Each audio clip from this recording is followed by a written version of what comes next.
Përshëndetje Periklimi, se keni ardhur në Solo Intervista. Atëherë ju keni një karrierë shumë gjatë, si drejtues, si profesionist i vërtet, keni disa pasione dhe të gjitha këto do mundohemi t'i prekim sot pak nga pak. Fillojmë me karrierën. Kur keni filluar punë, çfarë pune keni bërë, deri para se dilni në pension. Ndërkohë që edhe pse keni dalë në pension, vazhdoni. Dakor. Faleminderit që jemi bashkë, që të bëjmë këtë emision sa do i vogël që t'jetë, vlerët i ka të mëdha, sepse ashtu si që ke zgjedhur formatin, njerëz të ndryshëm, duke dhënë mesazhe ndryshme të tërë, bëjnë të tërën për edukimin e brezave të rinj që janë sot.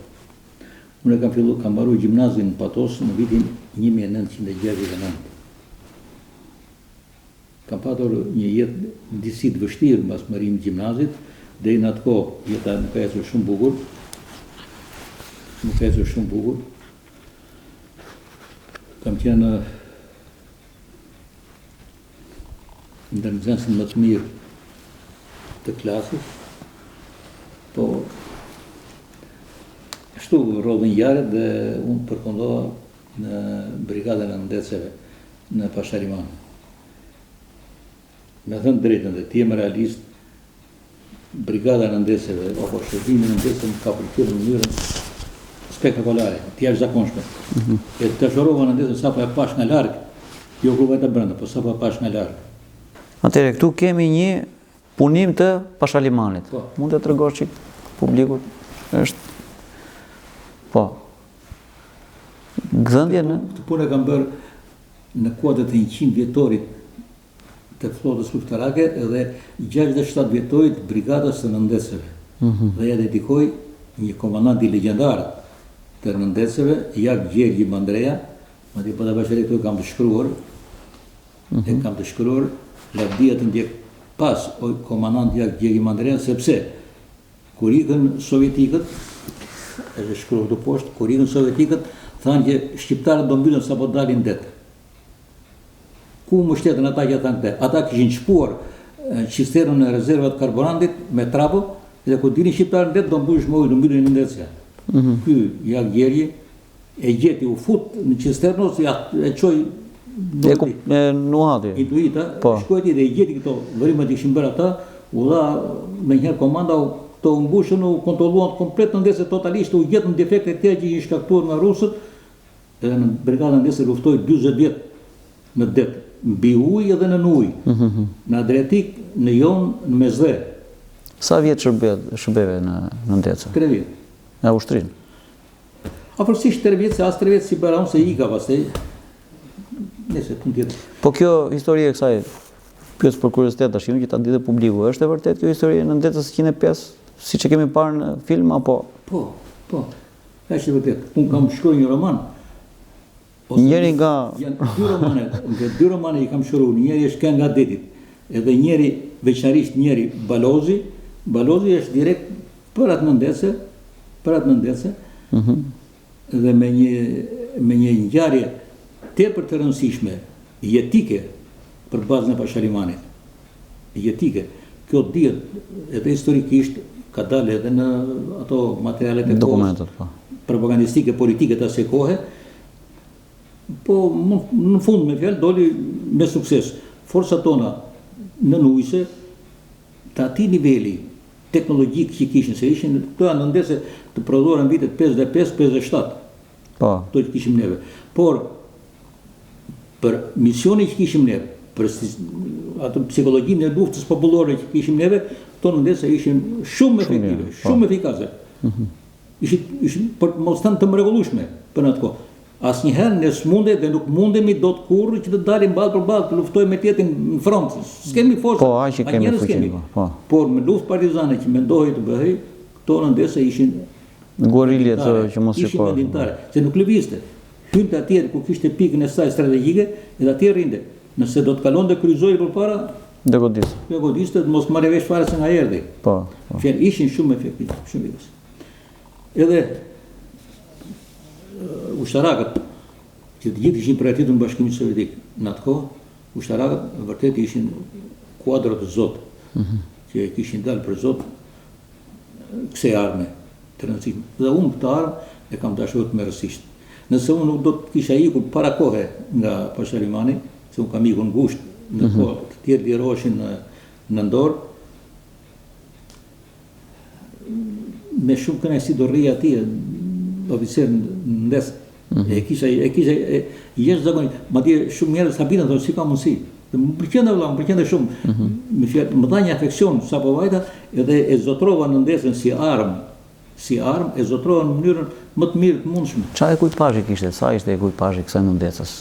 Në ndecët oficera dhe majinar, oficer në oficer, kuadro majinar, shkojnë deri në 55 veta. Brenda kësaj nëndecë. Sa mund të rrini këto brenda në ujë?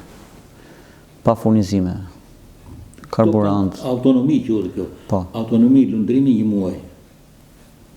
Pasi do të marrë furnizime pra. Do të kthyer prapë në bazë ose Jo, i marrin pika strategjike në rast lufte. Po. Në rast të paqja i vjen në bazë, në rast lufte i merren në pika strategjike që janë për sektora. Se ku bëhet furnizimi. Kurse armatimi luftarak i kësaja është në funksion të situata luftarake. Sa silura do hedhësh. Kjo për shembull në Bash mban 11 silura. Edhe 2 mban në Kiq. Këto në Kiq janë aparat silurave. Këto në Bash janë 4 në aparat edhe 4 rezervë. Edhe 3-6, edhe 6 rezervë brenda lokal. Edhe mund të qellosh, të shfryzosh silurën e parë, të futesh dytën, të armatosësh aty. Automatikisht. Po, armatosësh aty në lundrim me fjalë, gjendje në ujshme. Janë, në fjalë, këto ta krijonin komplet komoditetin për të jetuar, për të punuar dhe për të luftuar. U flas për të punuar aty duhet të luftosh dhe të punosh jo vetëm për gatishmëri luftarake, por të punosh dhe të luftosh për jetën. Sepse nëndesja mund të dëmtohet, mund të qatë... Ja, të përgatitesh edhe për katastrofët, po. Po, ta përballosh zjarrin, të përballosh defekte ndryshme që mund ndodhen hidraulike. Të tëra këto hyjnë në jetën e nëndesës. Në efekt kjo quhet lufta për jetën në nëndesë. Lufta për jetën. Edhe majnarët, oficerët, tepër të përgatitur në drejtim luftë për jetën, bëjnë që këto nëndese të jetonin kaq gjatë në lundrim. Se ndryshe nuk ndodh. Sot që flasim, kemi një nëndecë muze si kjo? Muze kemi vetëm këtë. Është? Po, është. Por nuk është bërë akoma muze, po është atje në det, në Pashaliman. Në shëruajtur. Ka më foto se isha në 67 vjetorin, kjo ka lidhje, këtu është brigada, kur është formuar brigada në ndesë, që është ngritur flamurin Pashaliman, në 57-ën, edhe kam foto me në ndesën atje, por në ndesë është mbyllur. I është dhënë tonë një kompania italiane që ta ristrukturoj e ta bëjë të gatshme për muze, për të hyrë njerëzit brenda për ta vizituar. Momentalisht nuk vizitohet nga vendi, vetëm shikohet nga jashtë. Është vërtet e bukur. Atëherë, pas nëndecës kaluat në Pasi mbas kësaj u ktheva përsëri këtu dhe fillova punë. Po. Fillova punë në Hekurull, në stacionin e Madhrave. Kishe filluar punë Hekurulla në Fjerë, kishe ardhur Hekurulla. Po, ishte viti 73, tu ka ardhur në 68-ën. Në stacionin e Madhrave dhe më vonë mbas mbarova dhe ekonomikun me korrespondencë, u bëra përgjegjës i sektorit të Madhrave të Hekurullës. Deri në vitin 92, në 31 dhjetor 92. Pastaj na nxorën në asistencë, Hekurulla të mbyllën, fatkeqësi e madhe për një kombë, për një shtet. Vazhdojmë s'kemi sot akoma në 2006 s'kemi Hekurullë. Është fatkeqësi e madhe që ne me një sistem Hekurullash ai të zhvilluar, me një rrjet Hekurullash që shtrieshin dhe mbulonin të gjitha zonat që në Shqipëri prodhohej dhe transportohej. Nga Shkodra mbro. Si urdhon. Në të gjitha zonat, edhe ne prishim Hekurullat, ne i shkatërrojmë Hekurullat. Kjo është për mua është pafsi e shtetit. Pa. Shteti i pas viteve 90 nuk qenë i gjendje të menaxhonte lëvizjen e Hekurullat. Edhe nëse u kaloi ekonomia në kolaps, ashtu siç kaloi që e dim, kaloi ekonomia në kolaps, edhe nuk kishte madhra për të transportuar, kishte pasagerë për të transportuar. kishte pasagerë, s'duhet prishte rrulla. Treni pasagerët pakën duhet punonte, duhet të lëvizte njerëzit. Është transport i madh, dhe është transport i lirë. Një popull që vjen nga një sistem që u degradua, që shkoi aty ku s'vinte më, kërkonte luksin të ikte në Tiranë pasi me autobuse, me taksi, me vetura, kur s'kishte para. Po shjej. Po kosto shtesë. Po të ishte e kurudha, po të ishte transporti e kurudor, po do ikte trente, do ikte në Tiranë, s'do ikte me 5.000 me 10.000 lekë, po do ikte në Tiranë me 1.000 apo me 1.200 lekë vjetra. Si llogaritej kosto e kurudhës, me që jemi tek ekonomia? Si ma the? Kosto. Për shembull, mbaj mend që ka qenë Tirana, ka qenë nga Fieri 110 lekë vjetra. Po. Mund të shkon në 1.100, fjala vjetra. 1.100, po. Vjetra, po. Kjo kosto si llogaritej? Fatorino, karburant, me fjalë, nisur nga shpenzimet, karburant, vajra, pak pune, amortizim, po. Pjeskëmbimi, po. Sigurimi shoqërore, amortizimi total i hekurudhës, duke nisur nga traversa, shina, ballasti, personeli që udhton në të gjitha këto. Pra, ky transport e përballon. Ky transport i nxjerr vlerat e veta. E keqja është sepse shteti u tërhoq më njëherë nga të gjitha. U tërhoq më njëherë edhe këto u shitën për skrap. U shitën për skrap. Kjo është fatkeqësi. Ishte fatkeqësi e madhe. Nuk duhet ndodhte. Pra, pas 90-s tash i vim tek puna private. Po. Pasi shteti u nxori, siç nxori gjithë shqiptarët në asistencë. Po. Edhe unë dola në asistencë. Si gjithë tjerët me fjalë. Në atë kohë ishte luftë për mbijetesë. Unë mendoj se ata njerëz që unë kam shumë shokë miq, që ishin njerëz të mirë, njerëz punëtor, njerëz të ndershëm, njerëz të drejtë, njerëz që nuk e shikonin jetën me të gjëvatur, apo do të rrojmë, ç'mund të marrim sot, po shikojnë jetën me një ritëm të përcaktuar, të mirë menduar dhe të mirë përcaktuar, për edukimin e fëmijëve, për zhvillimin e fëmijëve, për të mos munguar ushqimin në familje, për gjithë të tjerë, fillon punë ndryshme, ndoshta dha atje ku s'kishin punuar ndonjëherë. Kam shumë shokë miq të mrekullueshëm, usharak, ish usharak. Po. Fillon merreshin me tregti, fillon merreshin me puna të tjera. Inxhiniera të sistemit naftës, me grada shkencore, punon merreshin me tregti. Doktor shkencash, merr me tregti, po. Pse merr me tregti? Ai do në parabla, nuk ha të doktoratura, nuk ha të pozicioni, nuk ha të diploma që kisha unë ekonomiku, nuk bën para ajo. Atëherë kush bën para? Bën aftësit.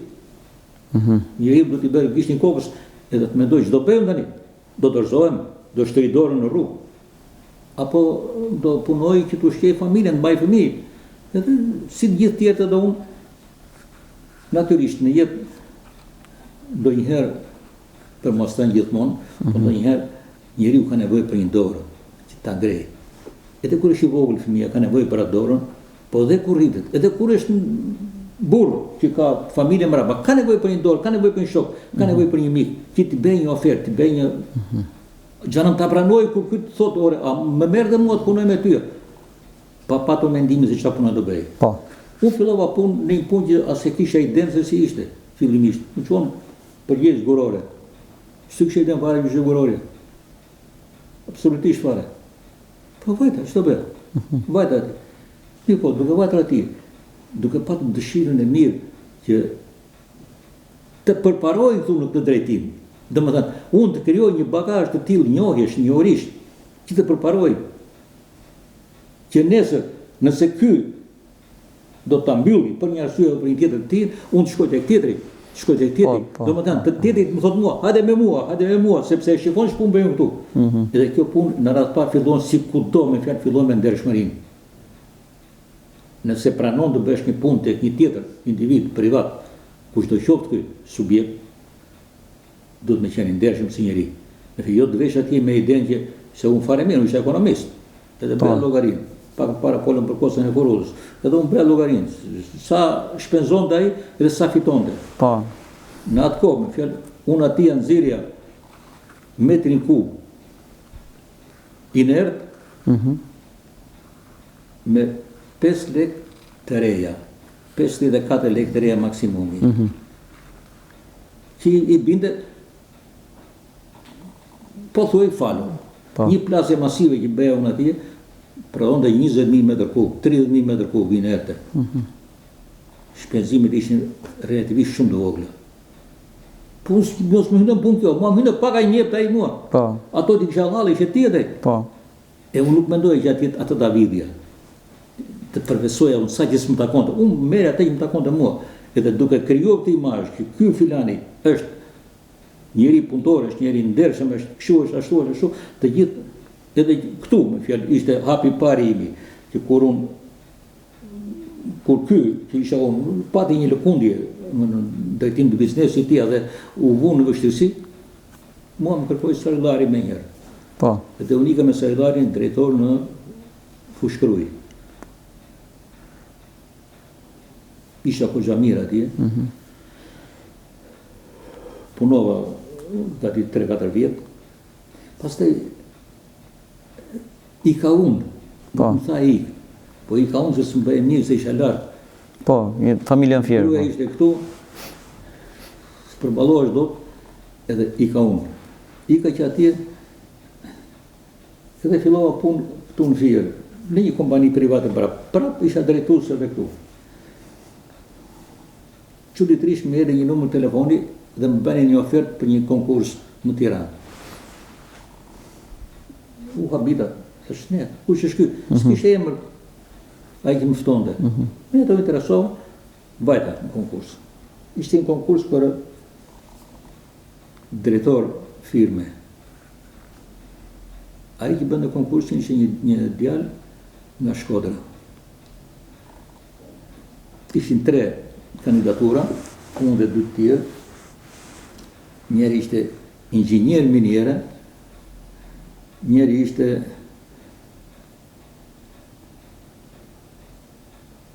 inxhinier, po teknolog, diçka tillë, nuk ishte lidhje me karriera. Unë isha ekonomist. Tani me karrierën e gurit mos më lidhje fare. Si ekonomist. Teorik, akademik të formimit. Por mua më lidhte përvoja, që punova këtej, punova në Fushkruj, dhe kisha përvojë po gjatë madhe. Dhe atje në konkurs kur bë foli ai pari, i dyti, i treti unë, më sfundi në nxorën jashtë, sa të konkludojnë ata, në thirrën për brenda, edhe ai, shefisnik ai Shkodrani, pasi na falënderoi të 3 që morën pjesë, tha ne një do marrim, dhe atë një kemi zgjedhur. Edhe nxori, nuk nxori, po i tha të parit, i tha filan, faleminderit tjerë, i dha dorën, kur dalësh ta shko te zyra financës, ta do të bëhet pagesa për ditën e punës sot. 20.000 lekë. Të dytit, po të njëjtin gjë, i tretin gjela unë nga që kisha fituar. Për i dita, urime suksese. Edhe fillova atje, kisha dhe pagën të lartë, kisha pagën shumë të mirë, paguajnë në euro, me 3 siguracionet nese. Kalova shumë mirë edhe atje. Një farë kohë e koqat gjatë, pastaj ika që atje, po me salarin prapë, s'pas kanë lënë. Vajta në Kalivashin, në qendrale, administratorin e qendrale në Kalivashit. Edhe atje që Koxhamir, pastaj e sollëm punën në mënyrë tillë që unë duhet të rrija në Fier. Tisha pranë, se vetëm grua kisha këtu, fëmijët ishin në Tiranë të dy, duhet të rrija në Fier, edhe në vitin 2008 kjo punë, edhe ashtu bëra. Qendrova në Fier, sa u mor vesh i Perikliu është kthyer në Fier, pata 3-4 oferta me njëherë. Dhe me vështira për mua ishte pikërisht koha e pensionit. Ç'do bëja? Ç'do bëja? Kisha pasione të fjetura. Kisha shumë pasione të fjetura, kisha pikturën, kisha dhëndjen, skulpturën. Por ishin puna që donin shpenzimit të bëheshin. Më sfundi edhe me një mendim që më dha djali në Tiranë, më tha ti ke kompjuterin në shtëpi? Po shkruaj. Ato që ke shkruan para, shkruaj në kompjuter dhe botoj dhe shkruaj tjera. Ti shkruan, se nuk shkruaj. Më ndriçoi në kuptimin, më ndriçoi mendimin në këtë kohë. finde gjumë kjo pjesa ime, finde gjumë. Atëherë fillova me njëherë. Montova, kësha kompjuterin të ri, përse kësha montuar. Montova kompjuterin, fillova nga puna, botimet e para bëra 2 vëllime me poezi, pastaj bëra 2 novela, pastaj bëra vëllimin e tretë në poezi, pastaj bëra disa novela radhë, derisa botova 2 përmbledhje me novela, një është me 8 novela, një është me 7, 15 e këto, në fjalë gjithsej bën ja 18 novela, po krahas tyre unë kisha një roman që kisha filluar që në vitin 1982. E kisha bërë vëllimin e parë. Me thënë drejtën, unë nuk e pozicionoj krijimtarin time tashmë letrare në fushën e prozës, nuk e pozicionoj në njërin krah apo në krahun tjetër politik. Për mua letërsia nuk duhet të flej gjumë në shpallot e politikanëve. Letërsia duhet sjelli për lexuesin, duhet sjelli ato mendime, ato orientime, ato mundësira, se si duhet shash në jetë, i gjveshur nga politika. Si duhet shash në jetë, si duhet ecësh në jetë. Ajo është me fjalë letërsia, që vjen letërsi sociale. Po. Natyrisht, unë atje godas edhe korrupsionin. Për shembull, kam 3-4 romane që flasin për korrupsionin. Sepse korrupsioni është plaga që gryen jo vetëm shtetin, po që gryen edhe individin. Taksat, pagesat që bën individi, gryen individin, gryen njeriu në thjesht. Kam shkruar edhe për korrupsionin, edhe si menaxhohet, si veprohet në këtë drejtim. Dikush se jam shumë gjëra këtu në fakt, po dikush për shembull thotë, po ti për këtë, për ata apo për këta. Po çfarë si ka, është dëmi është i gjithë. As për këta, as për ata. Atje nuk ka emër që tem një se partia. Në qoftë se do i kujt, i hapur rizi dhe ta kryej. Po. Atje ku është. Unë dënoj korrupsionin dhe korrupsioni fenomenin. Jeta 35 vjeçare e jona në këtë lloj sistemi ka provuar që të dy krahat merre këtë duash, kush ka në pushtet e ka zhvilluar madje sa vjen më thellë atë korrupsioni. Edhe unë këtyre kam rënë në kokë në romanet e mia. Natyrisht, kjo fabulë tërhiqet dhe zbukurohet pastaj edhe me sentimentin, me ndjenjat se është njeriu është labirint. Njeriu nuk është thjesht një cudur, një drugje e ke këvendur e ke vënë atje, është drugej. Njeriu është labirint me vetë. Ka shumë interesa, ka shumë mendime, ka shumë idera, ka shumë plekse, komplekse, që plekse me njëri tjetrin edhe krijohet një labirint i çuditshëm. Unë këtë labirint njeriu, të botë njeriu në fjalë mundon ta zbërthej në romanet e mia, për t'i dhënë dritë, edhe atij që nuk e gjen dot dritën se ku është. Ta shikoj se këtu është drita. Ja, atje në drejtimin atij ti lloj njeriu ke këtë lloj rruge, këtë lloj drite. Pastaj natyrisht edhe temat e tjera. Për shembull, dikush mund ta quajë nostalgji. Nuk është nostalgji për mua. Po. Të shkruash për atë çka kam bërë, çka kam bërë unë. Se ju jeni të vegjël. Çka ka bërë baba jot. Po. Zhvishe nga koha. Është një ndjenjë e thellë patriotizmi edhe dashurie. Po, ka qenë. Është një ndjenjë e thellë që ai njeri ka bërë atë që ka bërë.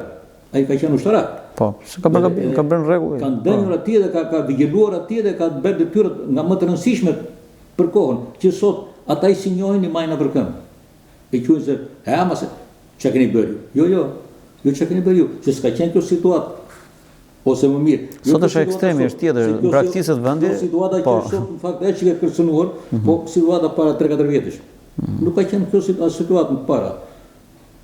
Bota ka qenë folegrerës është. Po. Edhe që të rrije i qetë, që të flije i qetë, që të punoje i qetë, që të jetoje i qetë, që të dashuroje i qetë, duhet ishte dikush të hapë sytë atje në kufi.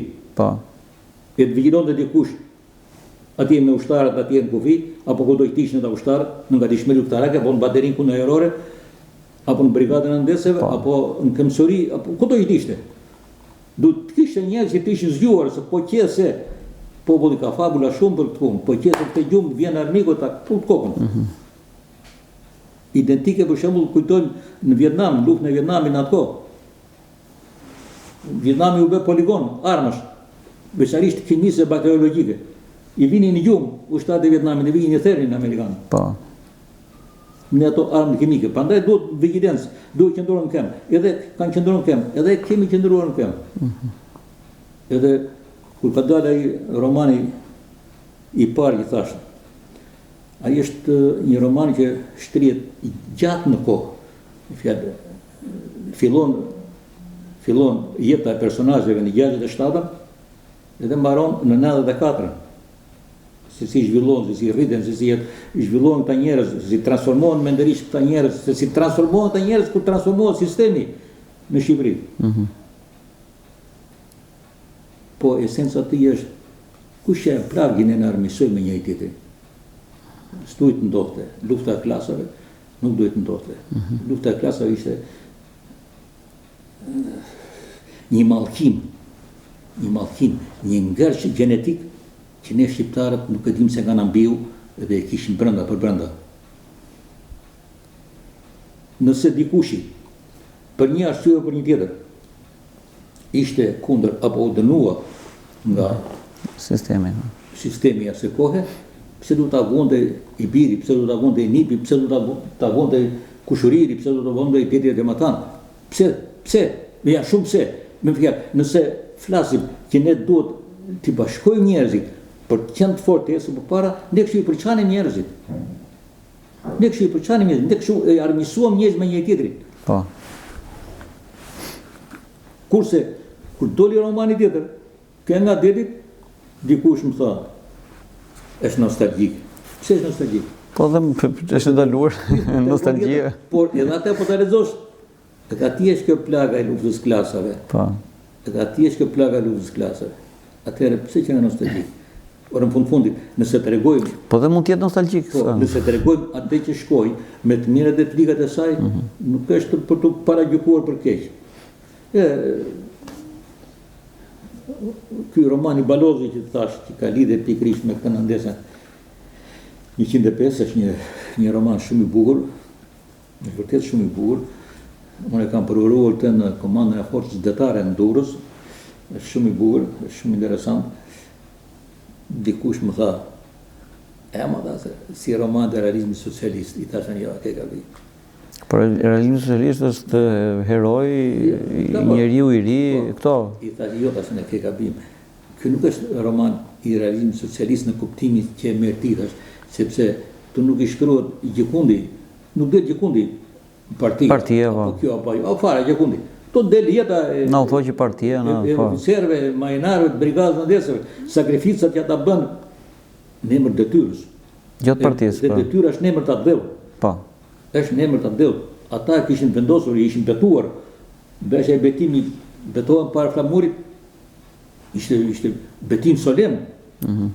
Dhe kur flasim para flamurit, flamuri me zhgabën e zezë ishte në kohën e Skënderbeut, ishte në atë kohë i shkoi, është sot e do të jetë sa të jetë gjallë Shqipëria. Pa ku betojmë flamurin, betojmë për Shqipërinë, nuk betojmë për partinë, që është apo do jetë nesër në pushtet. Po s'është më sot. Betojmë për atdheun për Shqipërinë, për ta mbajtur, për ta mbrojtur, për ta ruajtur. Gjithsesi me fjalë, siç thashëm mirë prit. Atëherë, kemi shumë vëllime këtu, janë 20 romane, 18 novela, 4 vëllime me poezi, 1 vëllim me tregime. Do rikthehemi pak në 50 vjetorin e shkollës, e maturës. Kemi një ekspozitë atje, çfarë mund të thuash diçka për atë ekspozitën? 50 vjetori i shkollës mesme është bërë në vitin 2019. 2019 ne mbushëm 50 vjet, ishte eveniment ai, surpriza e 50 vjetorit. Po. Surpriza e 50 vjetorit. Ishte gjë e bukur atje, kishte edhe krijime të mia letrare, edhe punime, edhe pikturë, edhe punime Zyrandje Druri. Po, asnjë nga shokët e mi nuk e dinte që unë i bëja ato punë. Kishte surprizë, por nuk. Edhe atë aktivitet ne kemi bërë tek lokali në Patos, kështjellat e kësa Patosit, me që shkollën e kemi bërë në Patos, e bëm atje edhe në një faqe muri shumë me burë, unë e organizova të gjithë, po e organizova unë, i me shoqe, edhe një tjetër, edhe tjetër nuk dini gjë. Ja, surprizat, edhe aktiviteti, po. Ne takimin e kishim në qytetëri i lartë, u mblodhëm atje, që atje shkuam tek shkolla, pastaj nga shkolla do vinim, kalonim drekën në lokal, ku edhe në drekë pa atje, ngellën gjithë më gojë hapë. Surpriza e 50 vjetori, ishte gjë e bukur, ishte shumë gjë e bukur, doli shumë bukur. Edhe ato eksponantë që kisha bërë unë, ishin shumë bukur, ishte mbreslense me fjalë.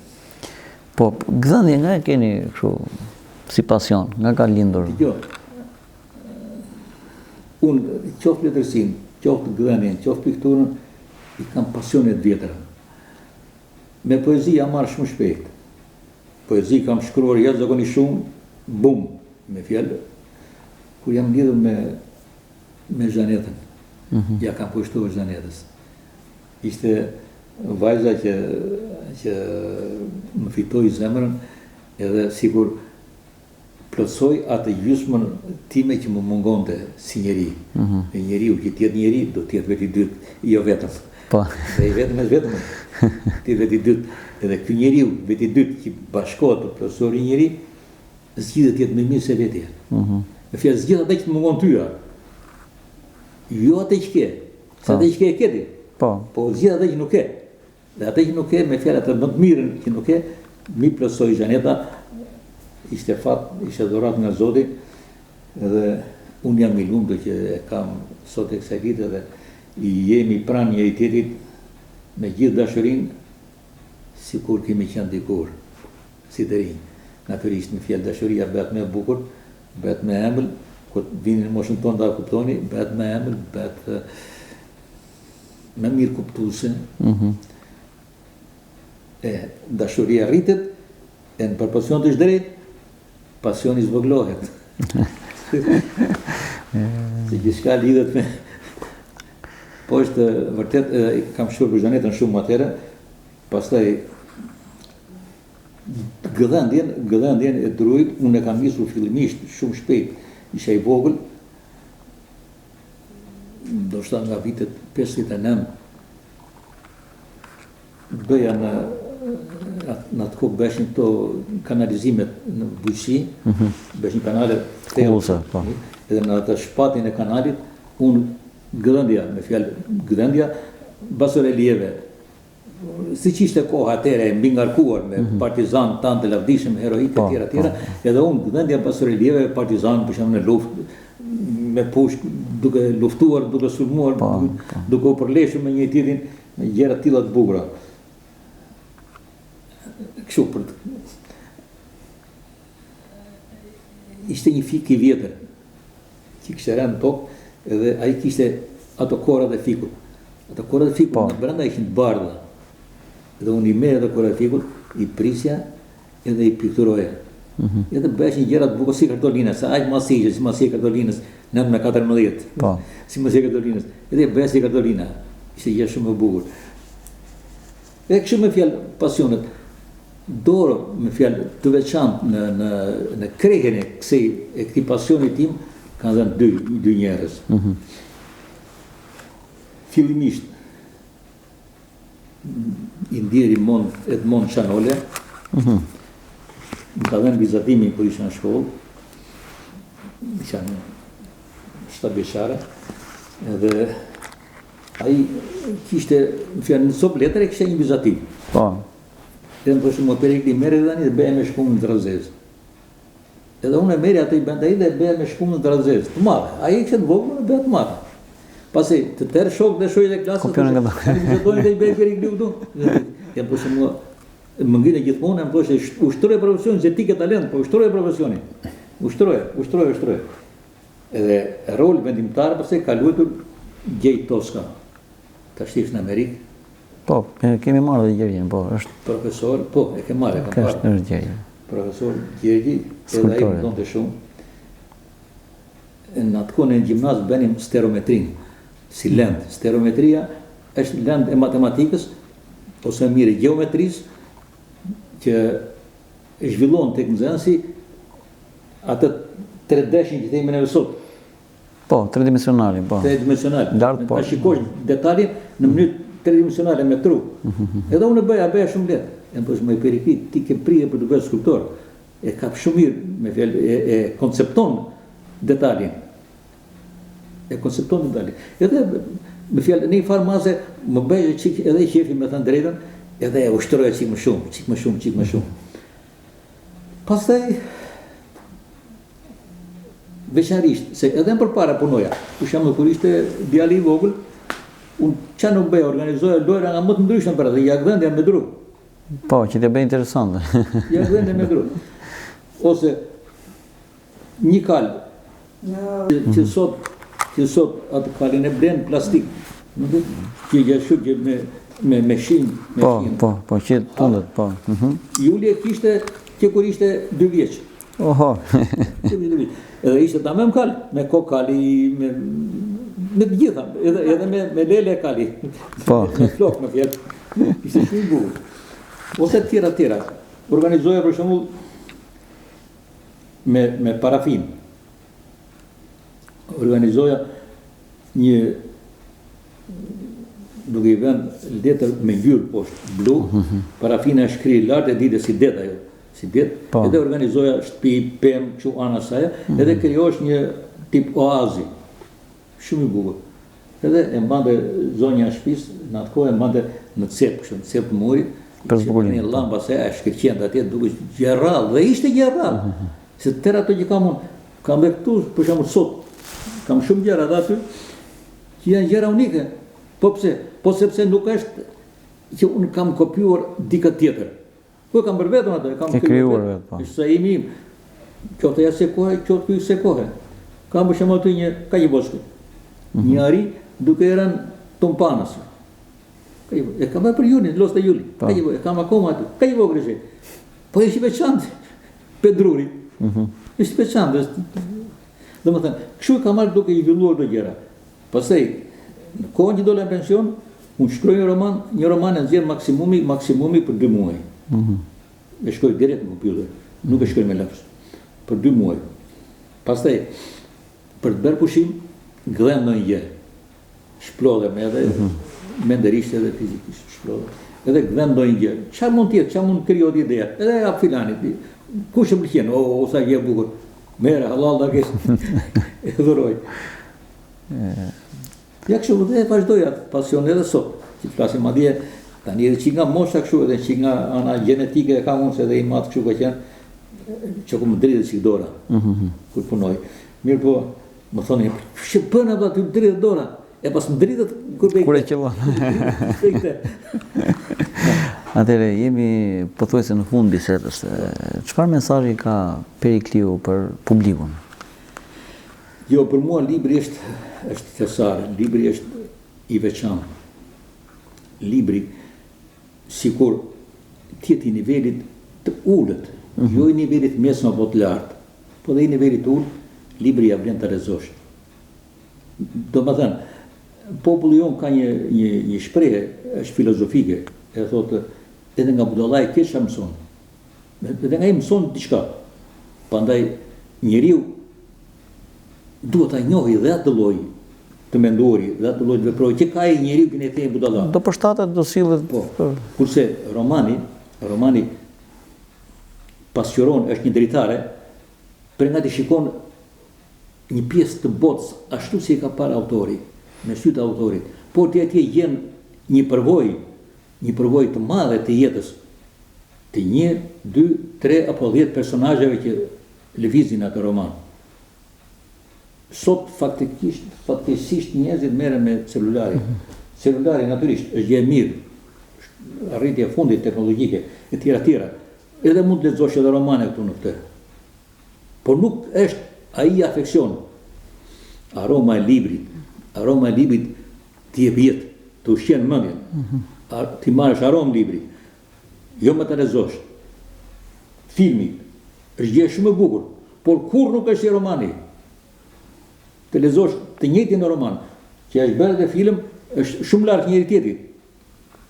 Libri ngelet ka qenë, është dhe do të jetë gjithmonë një thesar, një kasafor që duhet hapur, që duhet lexuar, që duhet shfletuar. Brezat e rinj sot, mbase jo të gjithë, se unë pak më flas kam 3 mbesa edhe 1 nip, edhe shqyr Zotit të mund, mbase produkte dhe i prindërve të tyre, që fëmijët lexojnë. Dhe kjo më pëlqen. Pak janë ato që lexojnë. Që fëmijët lexojnë. Se pak janë që lexojnë. Pak fëmijë janë që lexojnë. Se pak janë që lexojnë. Pak janë që dashurojnë librin.